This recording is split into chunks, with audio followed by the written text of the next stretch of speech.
Story time, guys. Murise.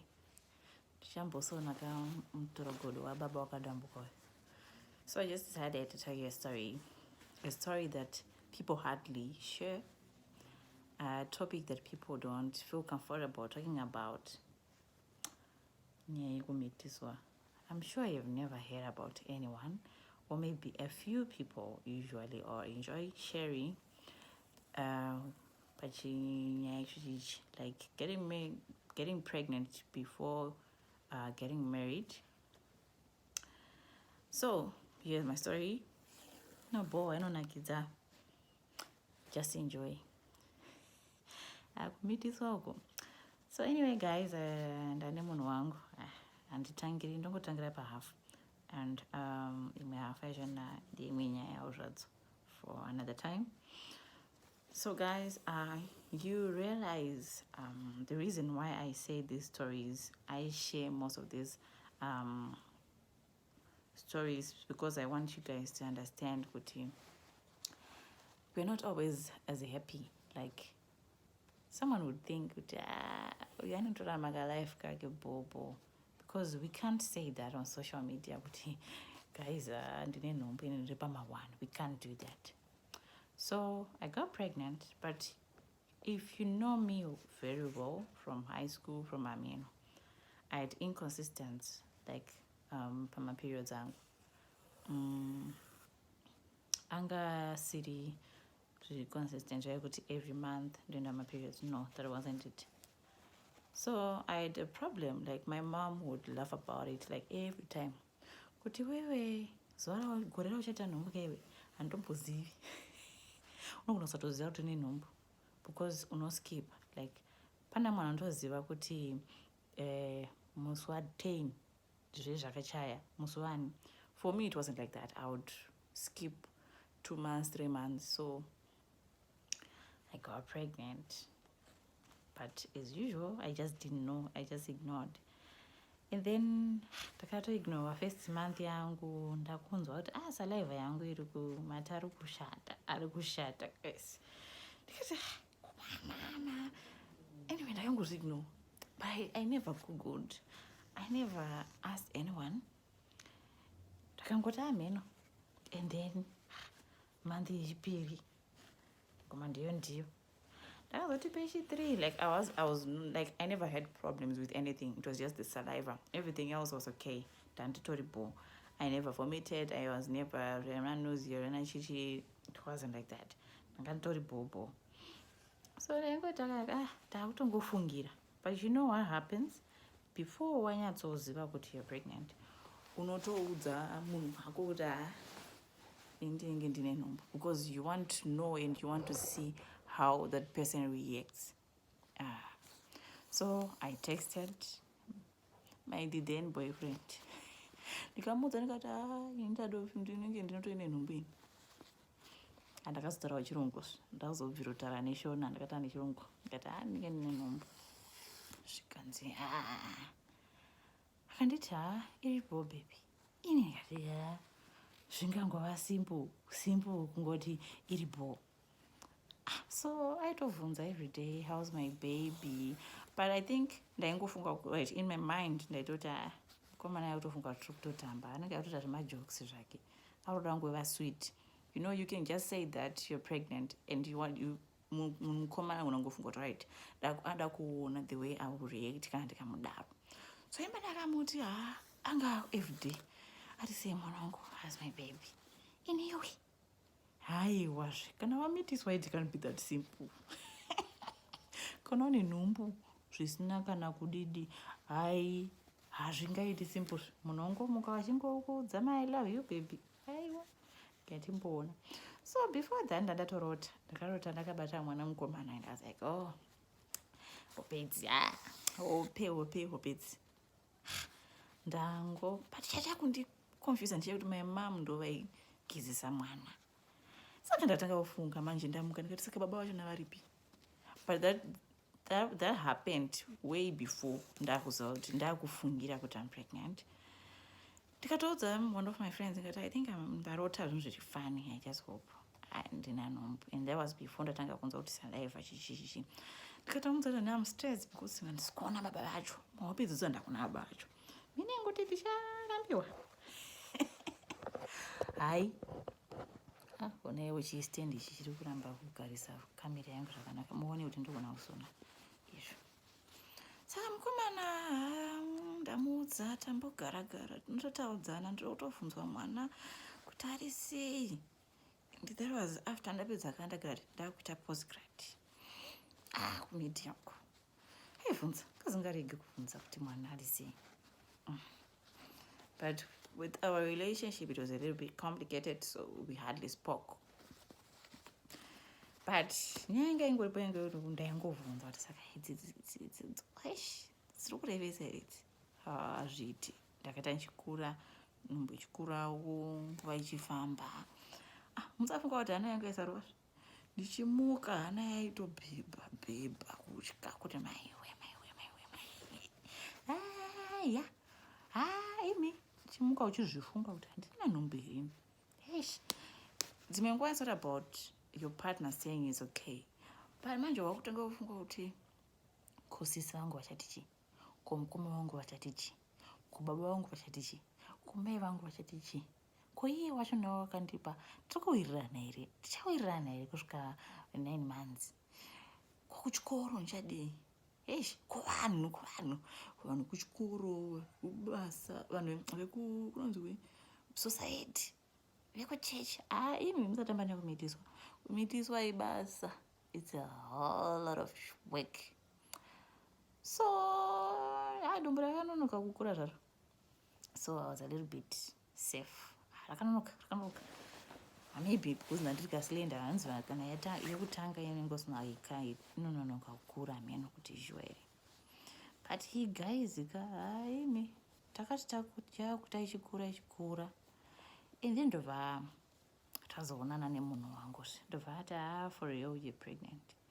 And then akati aiwo kumba uchadoendi. Ndikati musaita zvekutamba zvemi musaita zvekutamba ndodi ratori rimwe basa rero. But all he meant was kuti I'm ready. Of course pamamanzi wawo munotombokonana kwete zvekudaro. But there was a time yatisina mbonyanyotaura, like taita chiskipa zvedu, but vane nguva yokuti kadecision kakaita sekupoya munhu woita sekunge wofunga kaviri katatu.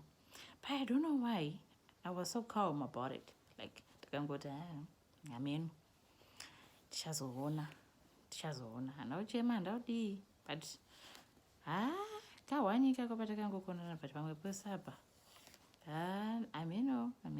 But nguva iyoyo taingonzwa kuti hapana. So ndakazongosvika kanzi handadauro. Before that man takaenda kupalm. If you know kupalm ndakaenda nemaparents angu. And then my mom just said kadumbu kako akatatiendaka kakabva kabuda pamapicha kuti aseka nemamanzi akati kane 4 months 3 months nhumbu ndichataura kuti sure me. So ndakamhara nyaya and then my sister kept quiet, but she noticed, she heard her say that to Vangot. I think she just took it like akangozvifunga kuti ndichataura naye. So I went to Masvingo to see my sister's best friend, Sis Fungi. And then I told her because ndaifila kuti ndofila free ndichimuudza. And then I told her and she said no, don't worry, you know munhu anogona kukauma munhu wake down. Tikanzi don't worry, we'll talk to her, we'll talk to your sister. Mangwana we went tikanotestwa tikanzi sure ndakanzi about 23 weeks here chazima weeks andikaptiwa, but ndakatonzi iripo nhumbu vangasina kuita zvekuita scan, or that was before ndaita scan. Vakangofungira vakanzi aiwa yagara itoripo. And then my sister was told, and then she texted me was really guys ndaitorya ndaitota zvokutya zviya. Kanditi how are you? Kati I'm good. Kanzi zvangataudza zvese. Totanga kuti you know this respect that you have for your family. You just don't want to disappoint. At the same time you respect them zvekudaro. And then she said, chichi naiwe, why didn't you tell her? She didn't say that. Anambuta kuti why didn't you tell me? But I got ndazvoona, so ndosaka ndatoto. I hope Funky will talk to you. And then we out on it. So what's your favorite meal? Because nada kudzoka zvikanzi ndofarira ndikamuti ndofarira sadza nemuriwo chichi. My sister doesn't cook. She hardly cooks. But zuva iroro ndakabikirwa. So she cooked. Pandakasvika tikatosvika iripo chikafu, and then tikabva tasangana the boyfriend, okay, iyeye wacho anga aripo akauya, and we spoke about it. Tikataura tikapedzerana, kanzi ndoda kutorora. Now issue yanga yekuti the next step, obviously you know kuti aifanira kuudzwa ndiani. That was my mom. And my sister said, aiwa tonosangana toonana, and then ndovaudza. Kasangana zvikanzi chitombotaura, and then vakataura. And then my mom was worried. You know, parents, they get so worried zvekudaro. And then she said, anomuda here mukomana wacho? Mukomana wacho anomuda? And then my sister akati mukomana ari murudo, because airatidza kuti he was so excited, he was in love. Hanzi mukomana ari kutoda chichichi. Hanzi ataura sure, because inandiri kuti mwana wangu aende kwaasingadiwi. Handitombodi kuzvinzwa izvozvo. Akutonzwa kuti ari kuenda kwaanodiwa. Kana asingatomudi ngaareke, will manage. So of course, as a mom, she gets worried, she gets stressed. Inimba nanzi na sister yangu chimbokaoma, don't text, chimbomira vambo. And then one day she texted me, zvikanzi hello, ndikati mama, how are you? And I'm good. And then she said, I miss you. Guys, kana wakapara mhosva zoni kuitoti nhasi. So she asked, how are you holding up? What to say, and we spoke, and I apologized. And then she said, it's fine, zvofamba boys, munhu achikuda chichichichi. And then vakwata maroro date, we went kwatete, but kwatete, she didn't know I was pregnant, so takangoita guys kumitiswa kunobowa awaita kubowi, but dressing utanga kufunga ndopfekei kuti vasanyatsoona ndopfekei. Of all the things that happened during this predicament, the worst was kungofunga, so what should I wear, what am I supposed to wear, how am I supposed to react? Anyway, tapedza takabva taenda zvikanzi date.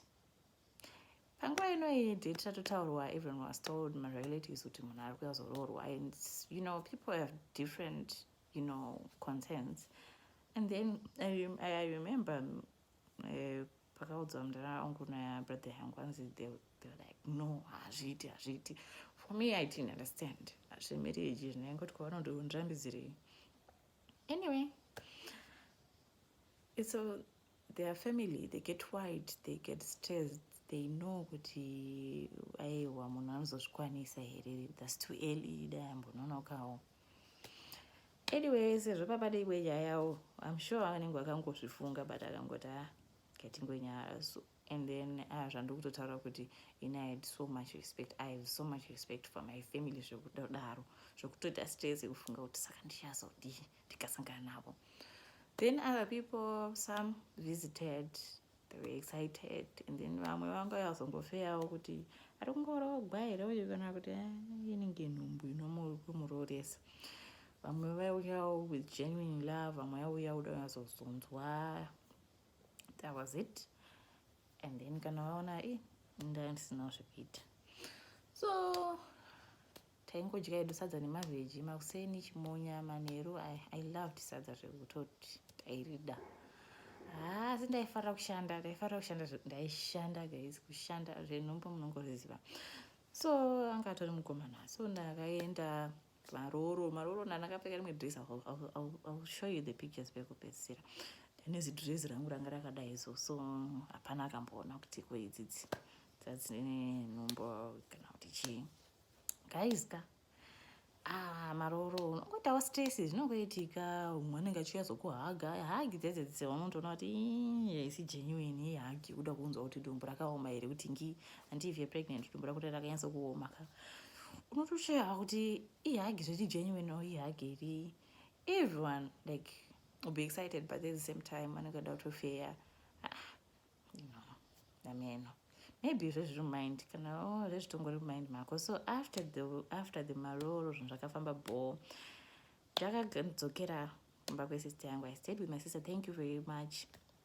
Nangu handizivi kuti ndainedza yakanaka kuti but I think kana munhu ukamitiswa, you should learn to be grateful for people who are more concerned about you, people who love you, people who would do anything for you just to be happy. And I appreciate you guys. Vanozviziva kuti they were there for me, they were genuinely there for me. So I stayed with my sister. I saw it. I switch. I would go and see Panandzoka Chichichi. And then vakazongoitawo maplans ewedding. Yeah, dumbu rangu ranga rakukura kai, ranga rakuta chikura. But chandautaura in between that period, guys, I struggled like I don't care, I don't care, because there were times where you'd think, okay, I'm pregnant, so what should I wear today? So you would wear the same clothes every time, because ndo anenge achikwana 1 2 ndo anenge akakura like anenge akafarafara. But since I'm just slender, kasinganyanya kuonekwa until on the wedding day. But before that, remember, there are certain people who didn't know I was pregnant. That was mdara wangu and my brother. So mdara wangu vakabva vapfuura one day, like naipfuurira. They were just passing by my sister's place and they were going to Bulawayo. So when they came, we met, we spoke, we planned for the wedding because wedding in Getaroa. But guys, people will always be people. So we were just doing that simple wedding, like kanonzi service kaya kangoti munongoita chichichi kuvakatopera. So we planned it on a toita Sunday. On a Sunday, nobody wedding and everything would be just simple. And then people kanza vana mari vasina kana mari, ndosaka hatorina mari vanhu avava, ndosaka varoda kuita a simple wedding. Vazochiona manje kurikapa kuti mwana wacho achataende kusvikira pakuti chero mukomana wacho nawo hatorina. Anyway, maplans akabva achinja. So mwana mudhara pavakazouya, we were planning for the wedding and chichichi.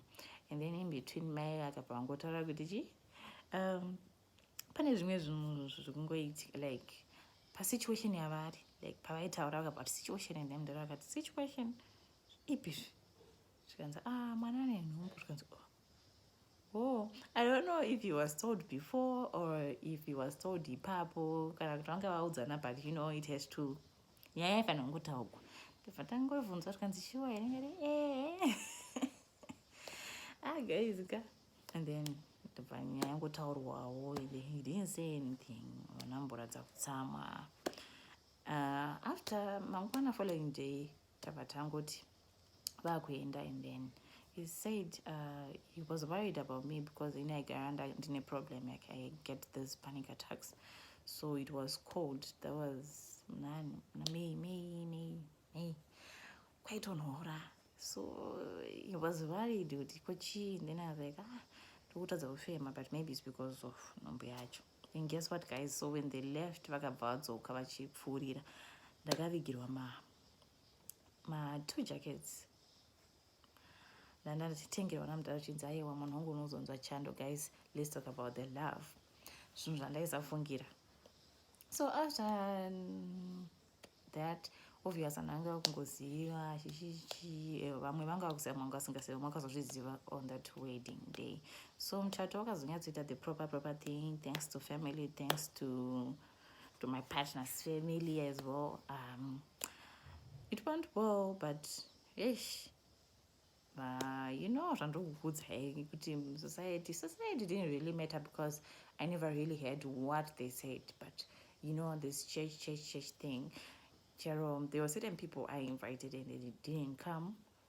I guess they were mad because like I got palm shot, I was pregnant.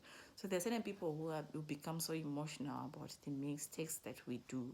For me, I felt like, okay, so wedding maybe it's just is correcting what I felt, but no, it wasn't like that. The people MJ started complaining kuti koya anochata sei anichi ane nhombo. So ndakasa paspeciamu guys, ndakasa paspeciamu.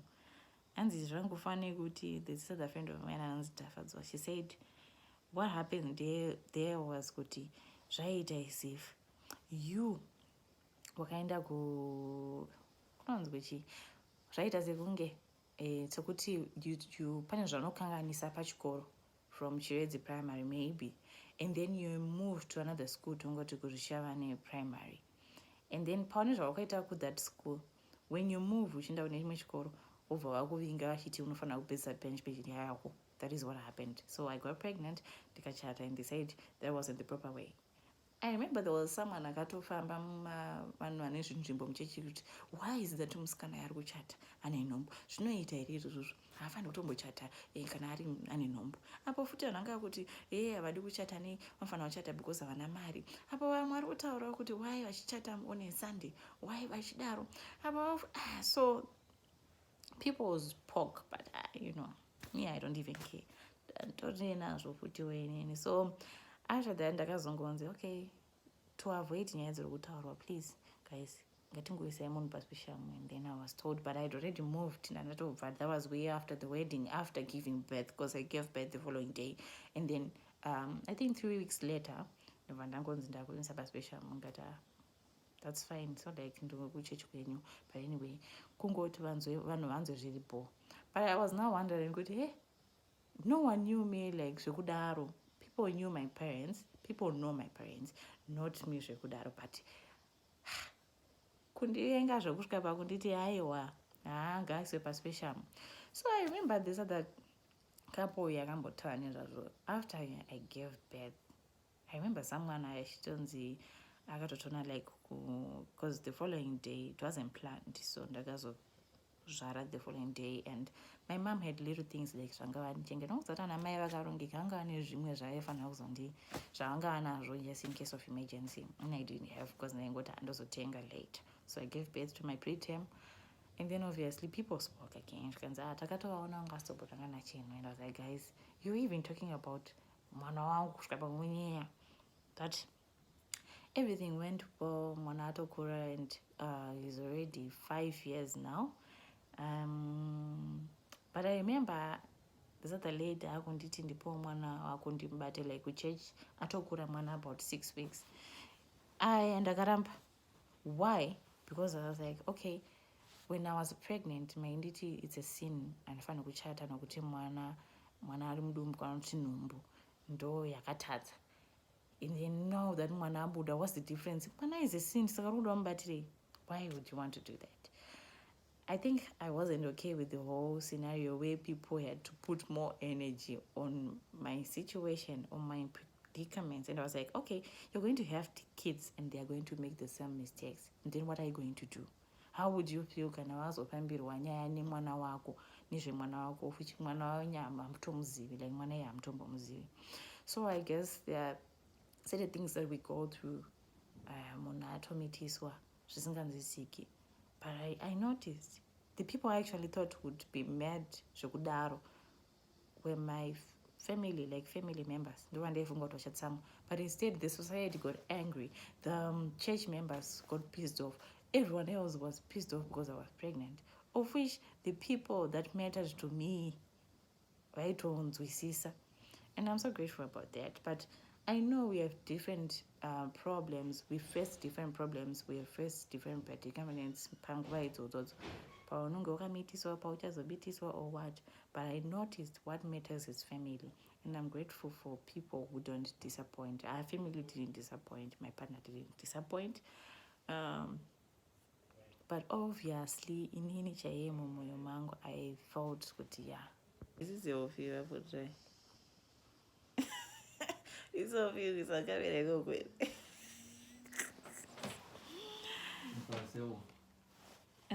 Aiwa kuna Sofia kutegera wadaro.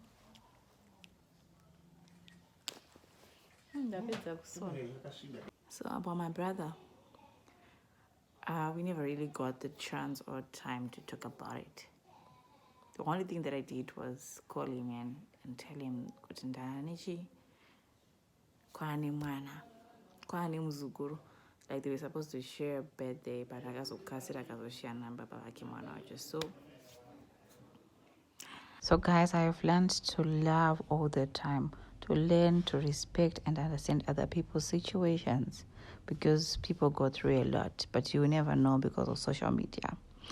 And again, guys, if you want to hear more stories, if you want to understand the difference between social media and reality, please kindly like, subscribe, and share. And also commenting, guys, if you want to hear more about a lot of things, guys. Just follow and enjoy.